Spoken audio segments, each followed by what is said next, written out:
Genèse 3. Le serpent était le plus astucieux de tous les animaux des champs que l'Éternel Dieu avait fait. Il demanda à la femme, « Vraiment, Dieu vous a dit, vous n'avez pas le droit de manger du fruit de tous les arbres du jardin ?» La femme répondit au serpent, « Nous mangeons des fruits des arbres du jardin, mais celui qui est au milieu du jardin, Dieu a dit de ne pas manger de son fruit et de ne pas y toucher, sinon nous mourrons. » Alors le serpent dit à la femme, « Mais pas du tout. Vous ne mourrez pas.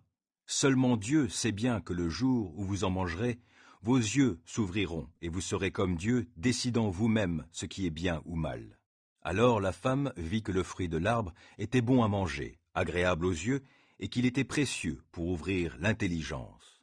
Elle prit donc de son fruit et en mangea. Elle en donna aussi à son mari qui était avec elle, et il en mangea. Alors les yeux de tous deux s'ouvrirent, et ils se rendirent compte qu'ils étaient nus. Ils se firent donc des pagnes en cousant ensemble des feuilles de figuier.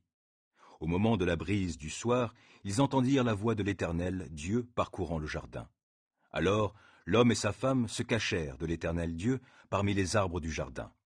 Mais l'Éternel Dieu appela l'homme et lui demanda, « Où es-tu » Celui-ci répondit, « J'ai entendu ta voix dans le jardin et j'ai eu peur, car je suis nu. Alors je me suis caché. » Dieu dit, « Qui t'a appris que tu es nu ? Aurais-tu mangé du fruit de l'arbre dont je t'avais défendu de manger ?» Adam répondit, « La femme que tu as placée auprès de moi, c'est elle qui m'en a donné, et j'en ai mangé. » L'Éternel Dieu dit à la femme, « Pourquoi as-tu fait cela ?» « C'est le serpent qui m'a trompé, répondit la femme, et j'en ai mangé. » Alors l'Éternel Dieu dit au serpent, « Puisque toi tu as fait cela, tu es maudit parmi tout le bétail et tous les animaux sauvages. Tu te traîneras sur le ventre, tu mangeras de la poussière tout au long de ta vie. Je susciterai de l'hostilité entre toi et la femme, entre ta descendance et sa descendance. Celle-ci t'écrasera la tête et tu lui mordras le talon. » Dieu dit à la femme, « Je rendrai tes grossesses très pénibles, et c'est dans la souffrance que tu mettras au monde tes enfants.